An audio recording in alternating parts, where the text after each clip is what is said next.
if you haven't received calls from Deshaun Watson, if you don't think there's any chance you're going to move Deshaun Watson by the draft, you don't need to scout Kyle Pitts.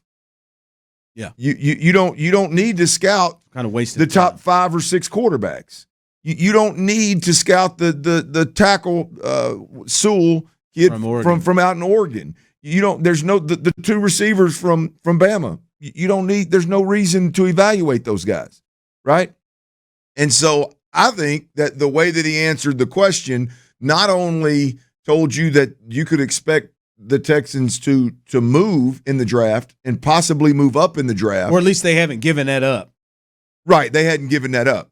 But to me, I'll even go further and say that the fact that he responded to a really indirect Deshaun Watson question about possibly being back in the first round when the only asset you have that would put you in the first round right now is Deshaun Watson, I think that's pretty telling. I think it's highly likely that they're still receiving calls and about Deshaun Watson, and that they could very easily end up moving Deshaun Watson and getting a first round draft pick in return. Because what he's saying is, yeah, it would be negligent, it would be irresponsible to not flip every stone and evaluate these players, but if let's be honest, if you're staying at in a pick, if you're in a position where you don't pick in the first 60, your ass ain't got no business evaluating players that are in the top 10. Yeah, and if you don't have a chance to get in there, right? If you don't have any, if you got zero reason to evaluate guys that you know are coming off the board in the top 15 to top 20, there's no sense in it. Because even if they drop to the bottom of the first, you ain't got a draft pick. You don't have a chance to acquire those guys, draft those guys. So I just think there's a little more.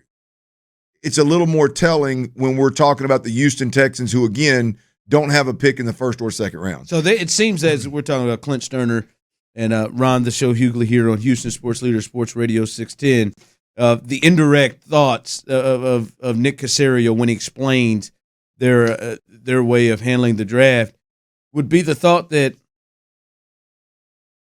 they aren't. That's an interesting thing, that with that comment, they are not closing the door on the fact that they could be picking higher than 60 wherever they are. Sure. They're not. They're operating as if they will be prepared if something occurs. If something pops, we're ready. Yeah.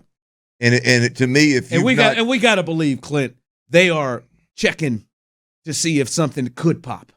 They are pushing to see if something could. I think here's the deal. Here's where I can't just even today, to this point, I know Deshaun's not in a good spot. I get that. But to this day, I cannot in any way, shape, or form arrive at a place that I keep hearing people talk about that all the trade talks have halted and people aren't interested. Right now, people aren't interested in making a move. And if I don't believe that 31 other football teams are saying no way, no chance, we're not interested, and we're not even going to flip the stone, so that if something clears up before the draft, then we can make a move. Right? I don't believe that, and if I don't believe that, then there's no way that I can sit here and tell you that the Texans aren't entertaining having a draft pick in the first round this year. Right? I mean, I don't believe that it's just not. I'm sitting here going, no, it's just not going to happen. They're going to draft him before they're going to trade him before the draft. I don't believe it. Now it may unfold that way where they don't trade him by the draft. But his comments did lean towards there's preparation for it. There's a gested Nick Caserio going into depth, and the question was, how do you approach the draft when right now you don't have a pick inside the top 60? But you've got a valuable asset that you could trade and have a pick inside the top 10. How do you evaluate both scenarios, both situations when they're on opposite ends of the spectrum? And he went into depth explaining how you do it.